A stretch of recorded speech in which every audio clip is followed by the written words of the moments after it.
Guru itu beban negara. Apakah Bapak Ibu masih ingat video tadi? Tentu kita semua masih ingat. Video tersebut menampilkan pernyataan Bu Sri Mulyani yang katanya menyebut guru adalah beban negara. Video itu menyebar begitu cepat. Jutaan orang telah membagikannya tanpa sempat memeriksa apakah benar atau tidak. Komentar pun banyak yang marah. Mengunggah ulang, bahkan teks berapi-api banyak beredar. Padahal video itu palsu. Dari kejadian itu, kita tentu harus banyak belajar, termasuk diri saya pribadi. Saya tidak mau murid-murid di sekolah saya menjadi korban berita hoaks atau berita palsu, atau bahkan mereka menjadi penyebar hoaks. Saya, guru informatika UPTD SMP Negeri 6 Moncoloy, Kabupaten Maros, Provinsi Sulawesi Selatan. Inilah praktik baik saya.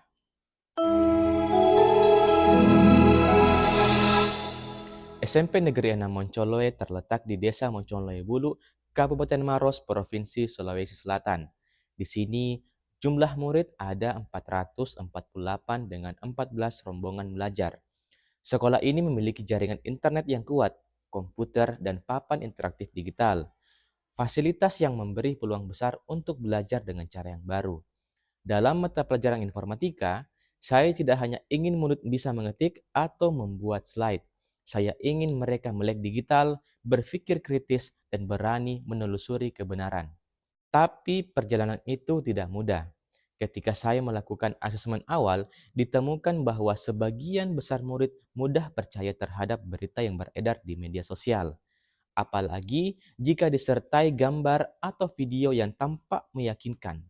Beberapa bahkan tidak menyadari bahwa AI mampu menghasilkan gambar atau video palsu atau deepfake yang sulit dibedakan dari kenyataan. Tantangan terbesar saya adalah menumbuhkan kesadaran berpikir kritis agar murid tidak sekedar tahu tapi juga mampu berpikir, memeriksa, dan bertanggung jawab atas apa yang mereka bagikan. Dalam merancang pembelajaran mendalam, khususnya pada proyek detektif digital, saya menekankan praktik pedagogis yang berpusat pada murid, dengan menempatkan mereka sebagai peneliti dan penemu kebenaran informasi digital. Saya berperan sebagai fasilitator dan penuntun proses berpikir, bukan hanya sekedar penyampai materi. Pembelajaran ini dirancang agar terintegrasi antara ruang fisik dan digital, menggunakan model stasiun rotation pada tahap memahami. Kemudian dilanjutkan dengan kegiatan eksplorasi dan proyek pada tahap mengaplikasi, lalu dilanjutkan ke tahap refleksi. Pada tahap memahami menggunakan model pembelajaran stasiun rotation, Stasiun 1, asisten literasi, belajar mandiri, dan interaktif. Di stasiun pertama, murid belajar secara mandiri melalui web interaktif yang saya kembangkan dan saya beri nama asisten literasi. Aplikasi ini saya buat menggunakan Canva Code. Di dalamnya terdapat video pendek, simulasi, dan kuis interaktif yang membawa murid memahami apa itu hoaks, bagaimana AI bisa memanipulasi gambar, dan bagaimana kita bisa mengenalinya. Asisten literasi bukan sekedar media belajar, tetapi teman digital yang menuntun murid berpikir kritis. Mereka bisa memilih jalur belajar sendiri, menonton ulang video, atau menjawab kuis untuk menguji pemahaman mereka. Saat belajar di stasiun ini, kelas terasa hidup. Murid saling berdiskusi, bertanya, bahkan saling menantang siapa yang bisa menjawab pertanyaan dengan cepat. Dari sini, mereka mulai memahami bahwa tidak semua yang terlihat nyata benar adanya. Stasiun 2, penelusuran berita menjadi detektif digital. Stasiun kedua, murid berperan sebagai penelusur berita digital. Mereka membuka berbagai situs dan media sosial, lalu menelusuri contoh berita gambar atau video yang mencurigakan. Saya tidak memberitahu mana yang benar dan mana yang salah. Mereka harus menemukan jawabannya sendiri. Di sini, mereka belajar menggunakan insting detektif, memperhatikan judul yang bombastis, mengecek sumber tautan, dan mengamati gaya bahasa yang provokatif. Diskusi di kelompok berlangsung seru. Ada yang berkata, "Pak, kok banyak banget sih akun yang pakai gambar yang sama? tapi ternyata beritanya berbeda. Dari situ, saya tahu mereka mulai belajar menyelidiki, bukan hanya percaya. Stasiun ketiga, pemeriksa fakta, verifikasi kredibilitas. Setelah menelusuri konten, murid beralih ke stasiun ketiga menjadi pemeriksa fakta. Di sini, mereka menggunakan Google Fact Check dan platform lainnya untuk memeriksa kebenaran gambar, berita, atau video yang mereka temukan. Mereka belajar menelusuri metadata gambar, mencari sumber asli, dan membandingkan informasi dari berbagai situs berita kredibel. Di tangan mereka, ponsel dan laptop berubah menjadi alat analisis digital. Murid terlihat serius, saling menunjukkan hasil pencarian dan berkata, "Ternyata fotonya diambil tahun 2018 ya, Pak. Tapi kenapa ya diunggah di saat yang baru-baru ini?" Momen seperti inilah yang membuat saya yakin mereka sedang tumbuh menjadi pemikir kritis di dunia digital. Stasiun keempat, refleksi dan diskusi, menemukan makna dan nilai. Stasiun terakhir adalah ruang refleksi. Murid duduk melingkar, berdiskusi tentang apa yang mereka temukan, dan menyimpulkan pola-pola hoaks yang paling sering muncul.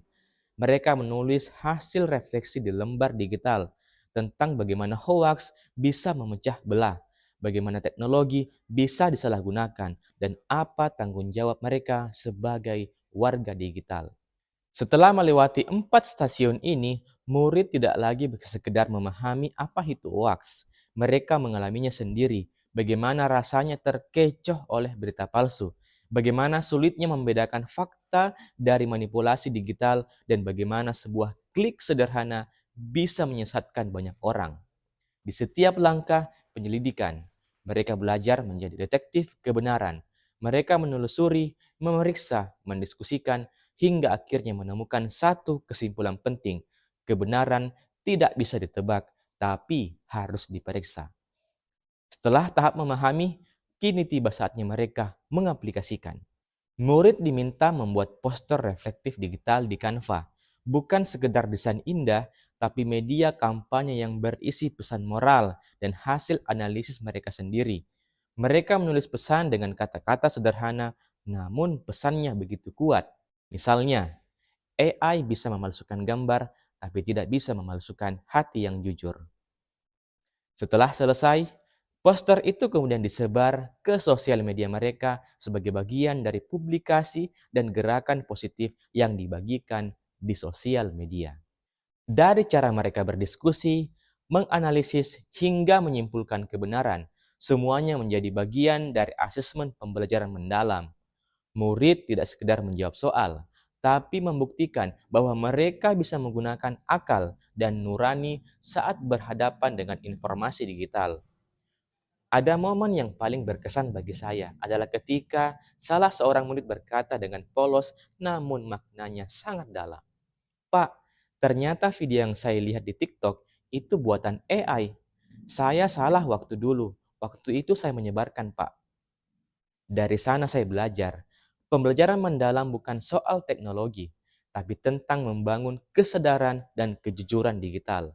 Pembelajaran detektif digital mengingatkan saya bahwa di era kecerdasan buatan, peran guru tidak tergantikan, bukan sekedar sebagai pemberi materi, melainkan penuntun kesadaran dan penanaman nilai kemanusiaan dalam ruang digital.